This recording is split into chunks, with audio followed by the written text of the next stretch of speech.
Bonsoir Émilie. Bonsoir Alex Jaffray, bonsoir à tous. Ravi de vous retrouver pour le best-of de la semaine. Nous avons sélectionné pour vous les meilleurs extraits des interviews de nos invités de ces derniers jours. Il aura été question bien évidemment de l'actualité avec la pénurie de carburant ou encore le palmarès 2022 de la Fondation Prince-Pierre. Nous avons aussi évoqué la présence d'une délégation du Monaco Economic Board à Madrid avec l'ambassadeur Catherine Fautrier-Rousseau ou les explorations de Monaco qui viennent de faire escale à La Réunion pour leur mission dans l'océan Indien. Économie, cybersécurité, culture auront également été à l'ordre du jour. Sans plus attendre, voici le best-of de la semaine. Il est monté par Sébastien Mésadri. Nous trouvons particulièrement pas à propos que quelques centaines de grévistes en France mettent toute l'économie des deux pays en l'air et amplifient encore toutes les difficultés de circulation que nous connaissons depuis des années dans les Alpes-Maritimes.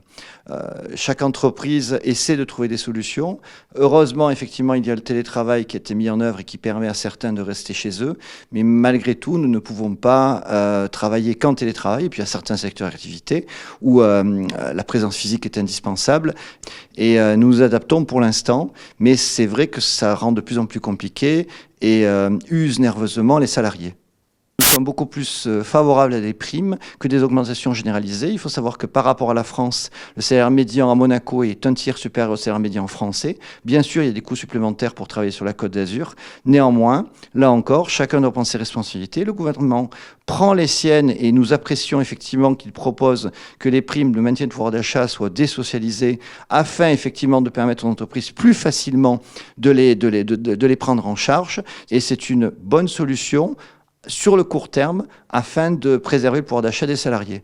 Il est clair que nous devons prendre toutes les précautions nécessaires pour diminuer, je dirais, notre consommation d'énergie. La guerre en Ukraine, l'augmentation de prix de l'énergie nous oblige de nouveau à réfléchir encore plus à comment réduire notre consommation, à être plus sobre, tout en maintenant la qualité de vie pour nos résidents, pour nos salariés que nous avons actuellement, qui fait partie de notre attractivité. C'est que la puissance de travail des gens que nous attirons ici, qui fait notre économie et qui fait la richesse de notre économie monégasque. On a pu ce matin avoir différentes présentations d'organismes institutionnels chargés de la promotion économique espagnole et plus particulièrement de Madrid.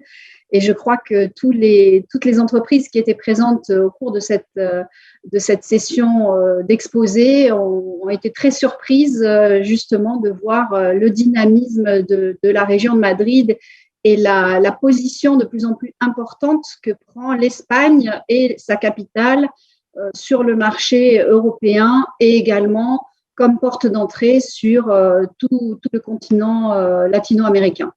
Donc, certaines régions ont mieux tiré leur épingle du jeu que d'autres. C'est le cas, effectivement, de la région de Madrid, qui, elle, a vu continuer à croître son économie, même pendant le Covid, avec des difficultés, évidemment, comme nous l'avons tous vécu. Mais étant donné que les activités n'ont pas cessé ici dans la communauté de Madrid, forcément, ça a été beaucoup plus facile, une fois que la reprise a été amorcée, de pouvoir repartir comme avant la pandémie.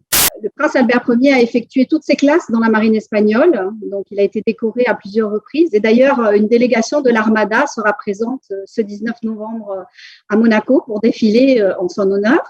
Avec le Covid, il y a eu toute une fragilisation des systèmes d'information de par la mise en place du télétravail. Cette complexité a causé une vraie fragilité des interfaces informatiques qui a été vraiment l'aubaine pour les hackers. Et heureusement, il y a de plus en plus une conscience collective au niveau sociétal. Nous sommes tous et toutes engagés, nous savons qu'il y a une vraie problématique et donc il y a une responsabilisation des citoyens et des professionnels, ce qui est positif pour l'avenir de la cybersécurité.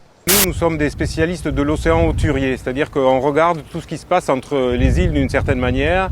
On développe et on déploie un certain nombre de robots qui vont nous donner des informations sur la composition du milieu, les paramètres physiques, par exemple la température ou la salinité de ces océans, et la façon dont cet océan va réagir au changement climatique ou de la façon dont il est en train déjà de réagir au changement climatique. Donc on mesure aussi des éléments qui nous renseignent sur l'état de santé, si vous voulez, de l'océan dans cette partie de l'océan Indien. Pour nous, c'est une opportunité fantastique, c'est-à-dire qu'on va déployer des balises pour notre propre groupe et pour la France en particulier, une vingtaine, Mais aussi, on a nos collègues américains et canadiens qui, d'une certaine manière, ont vu l'aubaine d'avoir à disposition un tel bateau et donc nous envoyer des balises pour qu'on déploie dans tous les parties qui seront explorées pendant cette campagne. La Fondation fait beaucoup de choses. Effectivement, la Fondation Prince-Pierre pour la création contemporaine, c'est-à-dire essentiellement pour les artistes, bien sûr. Donc des prix, des bourses, des accompagnements, des actions pédagogiques, tout cela tout au long de l'année. Et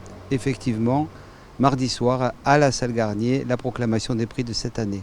Nous avons la chance d'avoir 3 conseils, un conseil littéraire, un conseil musical et un conseil artistique, conseil constitué de pairs d'artistes, d'écrivains, de musiciens, de compositeurs, etc.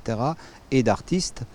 Et ces conseils se réunissent à Monaco, à Paris, par visio en ce moment, souvent, pour décider entre eux, proposer, discuter, débattre et choisir un lauréat. C'est donc une volonté de notre présidente, la princesse de Hanovre, que de lier la Fondation Prince-Pierre à ce beau, magnifique et gros travail qui est fait sur la philosophie à Monaco par les rencontres philosophiques, en décernant en commun un prix qui vient célébrer un philosophe de grande importance. C'est une saison culturelle qui est tout à la fois généreuse, ambitieuse et surtout accessible à tous les publics. Elle s'est construite avec la complicité des entités culturelles monégasques, nos partenaires, qui ont un peu comme nous ce dénominateur commun de vouloir faire vraiment rêver notre public, de l'émerveiller dans un contexte qui n'est pas toujours très agréable en ce moment et avec ce trauma encore non loin de la crise sanitaire. Alors évidemment, le Grimaldi Forum est pour nous le plus bel écrin qui soit pour être le lieu d'accueil de tous les spectacles vivants, que ce soit l'opéra, le théâtre, les ballets, les concerts, les one-man shows. Nous avons, et quelque part les chiffres le prouvent, plus d'une vingtaine d'événements inscrits à notre programmation. Une programmation qui est résolument tournée vers la qualité sur la quantité. L'idée, c'est de visiter la musique, de découvrir la musique de l'autre côté, c'est-à-dire ce qu'on ne voit pas habituellement. Rentrer dans les loges, voir les guitares de près, comprendre un peu ce que c'est que de monter sur scène justement, mais je ne peux pas dévoiler la fin de l'exposition. Il y a 8 mois, quand on a commencé avec Gilles Marsan à la direction culturelle à lister tous les artistes qui étaient venus, mais je n'en revenais pas, c'était des pages et des pages, à chaque fois j'étais là, non, lui aussi, non, elle aussi, non, enfin, voilà. Et donc c'est fascinant de voir à quel point tous les artistes, sans exception dans tous les genres musicaux, sont venus un jour à Monaco. Et Monaco on Stage est à découvrir jusqu'à la fin de l'année à la salle du quai Antoine Ier. Avant de nous quitter, jetons un coup d'œil sur les vidéos qui font le buzz sur la toile. C'est le best-of des réseaux sociaux, proposé ce soir par Alexandra Salustri.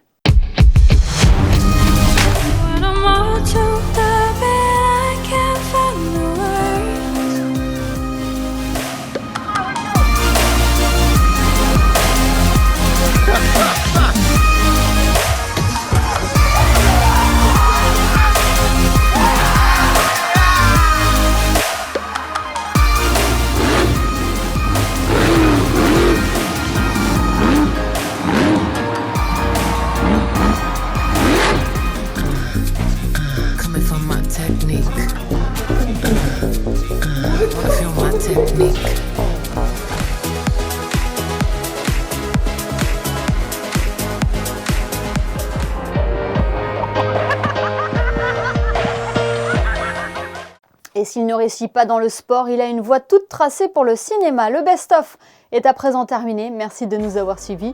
Rendez-vous lundi pour de nouveaux JT, de nouveaux invités, pour que vous soyez les premiers informés. Excellente soirée à tous sur Monaco Info.